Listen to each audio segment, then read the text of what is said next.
स्वागत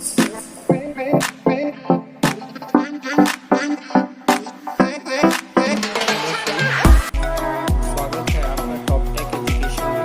आज हम प्रॉपर्टीज़ पढ़ेंगे। लैम्डा एक्सप्रेशन की क्या प्रॉपर्टी है, इसको मैंने पहले भी पढ़ाया है लेकिन वो तो शॉर्ट में था। आज मैं एलोब्रेट करके फिर से पढ़ाता हूँ इसको कि क्या है। देखिए, लैम्डा एक्सप्रेशन, फर्स्ट पॉइंट हम देखेंगे। Lambda expression can take any number of parameter. इसका मतलब ये है कि अगर लैम्डा एक्सप्रेशन ऐसा है, एम्प्टी है, तो अभी ये सही है। इसके अंदर अगर हम पैरेंथेसिस के अंदर पैरामीटर, एक पैरामीटर देते हैं तो भी सही है। इसके अंदर हम मल्टीपल पैरामीटर भी दे सकते हैं और सिस्टम आउट डॉट प्रिंटलन ऐसे करके लिख सकते हैं। So number of any number of parameter हम यहाँ पे दे सकते हैं, ठीक है। सेकंड हम क्या बोल रहे हैं कि अगर कभी भी एक से ज़्यादा अगर पैरामीटर हो, मल्टीपल पैरामीटर हो, तो उसको कॉमा से हम लोग सेपरेट करेंगे, ठीक है। और थर्ड पॉइंट में हमने क्या बोला है, ओनली वन पैरामीटर अवेलेबल। अगर एक ही पैरामीटर अवेलेबल है, जैसे यहाँ पे अगर एक ही पैरामीटर अवेलेबल है तो पैरेंथेसिस, ये जो पैरेंथेसिस लगा हुआ है उसको हम नहीं लगाएंगे तो अभी चलेगा। चौथा हमारे पास एग्जाम्पल है कि हमें इंट डेटा टाइप और उसके बाद इंटीजर वैल्यू हम पहले ऐसे असाइन करते थे, ऐसे चीज़ों को असाइन करते थे।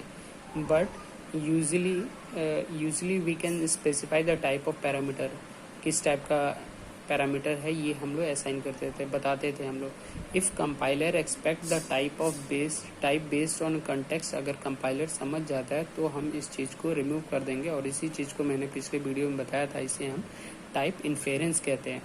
टाइप इन्फेरेंस का मतलब होता है जैसे इंट ए इंट बी दिया है, उसके जगह पे हम सीधे ए कॉमा बी भी लिख सकते हैं और इसको सिस्टम आउट डॉट प्रिंटलन करके ए प्लस बी कर सकते हैं, ठीक है। हमारा फिफ्थ पॉइंट क्या है, अगर मल्टीपल लाइन ऑफ कोड है तब जाके हमें कर्ली ब्रेसेस का यूज़ करना है।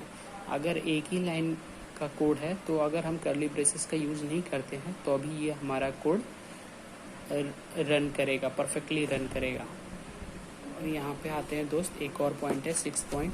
इसमें क्या दिया है, if lambda expression return something then we can remove return keyword. अगर लैम्डा एक्सप्रेशन कोई भी चीज़ रिटर्न कर रहा है तो हम लोग रिटर्न कीवर्ड जो हम लोग यूज़ करते थे उसको हम लोग हटा सकते हैं। तो इस केस में S lambda expression S dot length करके हम लिखेंगे। Thank you friends, I hope आप लोग को समझ आया होगा। Please do like, share and subscribe my channel. Thank you.